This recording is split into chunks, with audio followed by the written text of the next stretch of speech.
Recreation বলতে আমি বিড়ি মদ সিগারেট খাই না, এই সিনেমা করাটাই আমার রিল্যাক্সেশন। তো যাই হোক, কিছু মানুষ আছে যাদের সহযোগিতা ছাড়া আমার এই সিনেমা করাটা, এই যে 30 বছর ধরে আমি বিভিন্ন কাজ করেছি টিভিতে এবং দূরদর্শনে এবং সিনেমার কাজ, তো তার মধ্যে কয়েকজনের কথা না বললেই নয়।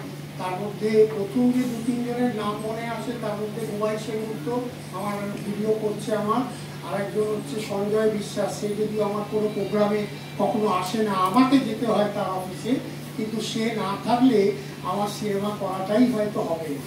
মানে সে আমাকে পেছন থেকে এতটাই হেল্প করে এবং সেই হেল্পটা মানে অমূল্য হেল্প। এবং আমি মনে করি আজকের দিনে সঞ্জয়ের মতন একটা ভাই বা বন্ধু পাওয়া আমার কাছে একটা ভাগ্যের। হয়তো আমি হয়তো জীবনে কিছু ভালো কাজ করেছিলাম, সেই জন্য সঞ্জয়ের মতন একজন মানুষকে আমি পেয়েছি।